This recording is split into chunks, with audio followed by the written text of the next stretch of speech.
Хәзерге заманда авылларны тәртиптә тоту һәм башка эреле-ваклы мәсьәләләрне хәл итү авыл старосталары ярдәмендә башкарыла. Алар авыл хакимияте башлыгының уң куллары, зур ярдәмчеләре булып тора. Ишкар авыл биләмәсенә караган Кызыл Байрак авылында әлеге җаваплы да, тынгысыз да эш Өлфәт Шәрифуллинга ышанып тапшырылган. Шундый тазарту эшләре, чүплекләрне карайбыз, кайсындыр ремонт менә. Авыл бәләкәй, социаль объектлар юк. Күпчелек пенсионерлар яши.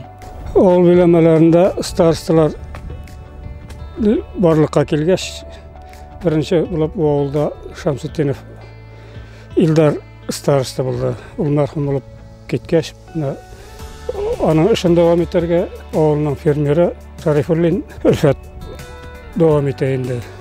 Өлфәт үзенең төп эшеннән башка бу эшне бергә алып бара.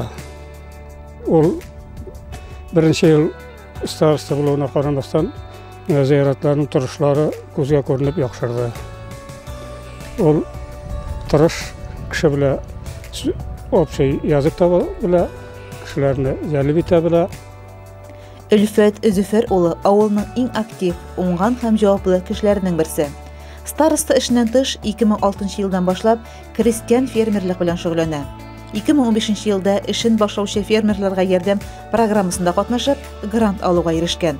Ул акчаларга эре мөгезетерлек алып, малларга үз көче, тырышлыгы белән заманча уңайлы тораклар тергезеп, кирәкле җиһазлар, техникалар сатып алган. Коровник бу яга. Монда ТСН кертем. Виш полностью илен 15 сантиметр, 20 сантиметр полностью залитый не белән, цемент белән. Интекторлар комак не әйтә. Хәзер алардан котылдым. Асларны нидән Кировтан резиновый коврикларга кайттым. Асларны җылыттым моның. ТСН кертем полностью. Силновершинскийлар килеп заводтан дайны аппаратларын сатып.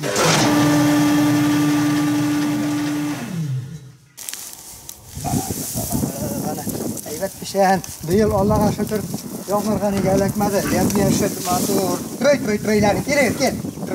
Трой-тройларым килегез әле акыллыларым. Бүгенге көндә фермер 25 баш савым сыеры, таналар, бузаулар, бихисап кош-корт асрый. Мал туарларга карата ярату хисе бәләкәйдән, әти-әнисе тәрбиясеннән килгән аңа. Маллар гомер буе яраттым минем. Бәләкәй чактан ук.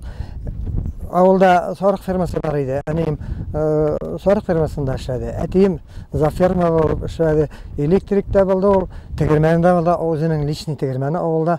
Маллар белән күңелле бит ул, менә шеберкәйләр, акыллыларым гына дип йөрим. Фермерның шәхси пилорамасы да бар. Әлеге пилорама белән ул авыл халкының бар үтенечләрен үти. Штакетник, такта, брус, ләхет такталары, нинди заказ була? Шуны эшләйбез инде. Карамастан үземнең эшем не булса, моны ташлайм да, аңа тиз дисәләр иртәгәсен уже эшләп бирәм инде мин аны. Әлбәттә, бу кадәр хуҗалыкны алып баруда гаиләсе зур терәге һәм таянычы. Тормыш иптәше Бөре районы кызы Татьяна Михайловна белән 3 бала тәрбияләп үстергәннәр. Өлкән уллары Илмир үзләре янында, зур ярдәмчеләре. Уртанчы уллары Илдус Санкт-Петербург шәһәрендә яши һәм эшли. Кызлары Аделина Уфа шәһәренең Башкорт дәүләт университетында белем ала. 70 төрле һөнәр иясе булган Өлфәт Зөфәр улы 27 октябрь көнне 60 яшьлек юбилеен билгеләде. Без аны ихлас йөрәктән алтын күзләр бүләк иткән матур гомер бәйрәме белән тәбриклибез. Тәненә сәламәтлек, гаилә иминлеге, балалар кадер-хөрмәте, барлык теләкләренең тормышка ашуын, авыл халкының мәнфәгатьләрен кайгыртып, рәхмәт сүзләренә ирешеп яшәвен телибез. Айгөл Муллаянова, Илеш телерадиокомпаниясе.